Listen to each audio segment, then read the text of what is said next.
Asalaamu calaykum waraxmatullaahi wabarakaatu dhammaan akhyaarta sharafta leh ku xiran kanaalkeena Somali Medical Laboratory gacmaha furan kusoo dhawaada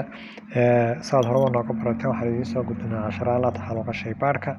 maanta waxaynu baran doonaa qaybaha kala duwan ee qalabka loo isticmaalo shaybaarka sida halkan ka aragtaan microscope ayaa inoogu soo horeeya microscope waa aalad ama waa qalab lagu ogaado waxyaabaha ilma aragtayga ah ee yaryar sayskooda xoogga uu yaryahay iyo qaybahooda kala duwan sidaad aragtaan halkan waxaa inoogu xigay centrifuge-ku waa qalab ku shaqeeya leyrhka kaasoo loo adeegsado in lagu kala saaro serum iyo plasmaha oo balaarhka oo kale compound particleska separationkooda sida oo kale waxaa looga iskala biological mixture-ka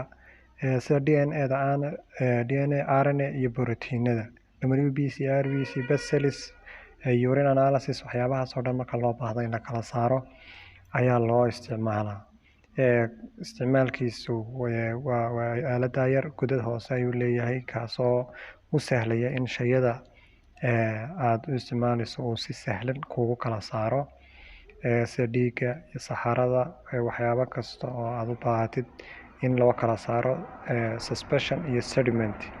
ayaa loo isticmaali karaa sidoo kale sidaad halkan ka arkaysaan water bath ayaa halkan ku jira water bathka waxaa loo isticmaalaa temperature ahaan waxyaabaha aad u baahan tahay inaad temperature-kooda haddii waxyaabaha kaa barafooba sida refrigerator-da markaad gelisid shayga haddii uu kaa barafoobo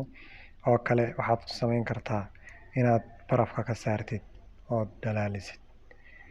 sida halkan kaaga muuqata kani waa incubator-ka oo loo isticmaalaa culture-ka sida growth bacteria-da waa bahal temperature iyo buu leeyahay xaaladda bacteria-da oo dhammaystiran ayaad ku bahalaynaysaa maxay tahay bacteria-da temperature-ka u baahnayd waxeedii oo dhan baad u adjustan garaynaysaa sidoo kale incubator-ka halkan waxaa inoo ka muuqda hot air oven wax loo yaqaano hot air oven-ka waxaa loo isticmaali karaa electric device used to dry heat sterilize gloves cutters adigu waxaa loo isticmaalaa in lagu nadiifiyo qalabka caafimaadka sida qalabka qaliinada kuwa culture-ka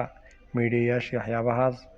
isaga oo temperature-kiisu noqon karo 50 ilaa 300 degree si fiican ayuu sterilize garaynayaa waxyaabaha ilma qabatayga oo dhan buu ka dilayaa waanu darayna uu kaaga dhigayaa si qalabkii mar labaad loo isticmaali karo siiba sida qalabka qaliinka iyo kuwa culture-ka loo isticmaalo kuwa iyagogaas ayaa ugu muhiimsan oo xoog loogu isticmaalaa kanaad arkaysaan waa autoclave waxaa loo isticmaalaa isaga gudhiisa in bacteria-da iyo waxyaabaha lagu dilo qalabka loo isticmaalo culture-ka iyo waxyaabahaas glassware-ka chemical culture-ka meediyayaasha waxyaabahaas oo dhan ayaa la geliyaa si looga dilo ilma qabatayada ku dul nool oo wixii sterile ah oona wax alla wax bacteria ama normal flora ha noqoto ama kuwan xanuunada keena ha noqoto ayaa loo isticmaalaa halkan bahalka ay gabadha hoos fadhido waa qalab yar oo loo isticmaalo in area-da ay joogto lagu waamgareeyo macnaha intaa ay fadhido ayuu u diirinayaa oo temperature gaara ayuu siinayaa inta ay joogto sida halkaa inooga muuqata sterilized specific working environment while power culture plate sida halkan ka muuqata waxaa BOD loo yaqaano waxaa looga jeedaa biological oxygen dependent waxa weeye waa isaga qudhiisu waa incubator loo isticmaalo sida bacterial culture-ka mycology-ga adoo wax kasta oo culture oo loo baahan yahay waa lagu culture gareeyaa macnaha waa meel ku kori karaan bacteria-da iyo waxyaabahaas oo loogu talagalay oo loo yaqaano biological oxygen dependent ayaa loo yaqaanaa adigu waa qalab loo isticmaalo culture-ka noocyadiisa kala duwan ama bacteria ha noqoto virus ha noqoto wixii loo baahdo fungi ha noqoto wixii la culture garaynayo oo dhan baa lagu beeri karaa ama loo isticmaalaa macnaha qalabku waa qalab wuxuu dhammaystirayaa waxyaabihii ay bacteria-da u baahnayd si ay u korto marka culture ahaan ayaa loo adeegsadaa أنا xafilayo inuu qalabada dambe ee casriga ee hadda soo baxay uu ku jiro. Sidoo kale halkan waxaad ka arkaysaan orbital shaker wax loo yaqaano. Kan waxaa loo adeegsadaa sida flasks-yada maxay ahayd tooley tubiska waxyaabahaas ayaa si la iskugu qaso iyadoon kaana daadani. Waa meel yar oo hoose iyadoon wax dhibaato yeelin sida qalabka yar ee quraaradaha baa lagu mix gareeyaa. Kan aad arkaysaan spectrophotometer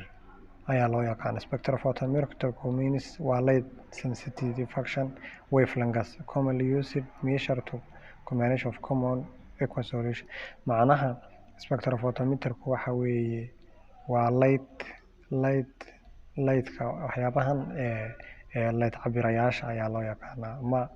sida chemistry-ga imika waxaan ku isticmaalo midreyga waa lightka ayaa lagu cabiraa. Sida halkan ka hot balloon with magnetic circular qalabadan waxaan filayaa in wadamadeena ugu isticmaalin laakiin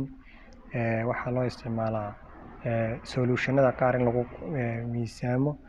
sidaad halkaa ka arkaysaan waa qalab yar oo lagu miisaamo waxyaabaha aad u baahan tahay. Matalan haddii aad imika culture sameynaysid sidoo kale waxaad u baahanaysaa dee waxyaabaha aad media isku dardaraysid inaad miisaanto. Halkan digital pH baa jira. pH-kan wuxuu kuu sheegayaa shaygaagan ma acidic ba mise waa base. Sidoo kale halkan gel electrophoresis-kan electrophoresis-kan wuxuu ku kala saarayaa separation DNA iyo RNA proteinadii. Sida jalkan horeba u maqanay cathode iyo anode sidii dugsiga sare iyo markaan dhiganaynay waxyaabo inoo kala saara ayaa jiray. Halkan waxaa ka muuqda isaguna UV transmitter. UV transmitterku waxaa loo isticmaalaa isaguna biological lab sida DNA-da iyo RNA-da iyo waxyaabada ayaa loo isticmaalaa. Waxayna ugu dambeeyay jinka ugu dambeeyay maanta baran doonaa waxa weeye PCR saad hore u barateen DNA-da iyo waxyaabaha ayaa lagu badiyaa polymerase chain reaction ayaa loo yaqaanaa. Waxaa loo isticmaalaa DNA-da markaad doonaysid inaad koobiyeysatid. Mar walba meel kastoo aad joogtaan nagala socda Somali Medical Laboratory meel kastoo aad joogtaan waxaad leenahay subscribe-ta iyo like-ta iyo share-ta hanaga ilaabina. aad iyo aad ayaad u mahadsantihiin dhammaantiin. Waxaan idinkaga tegaynaa meel kastoo joogtaan. Assalaamu calaykum waraxmatullaahi wabarakaatu.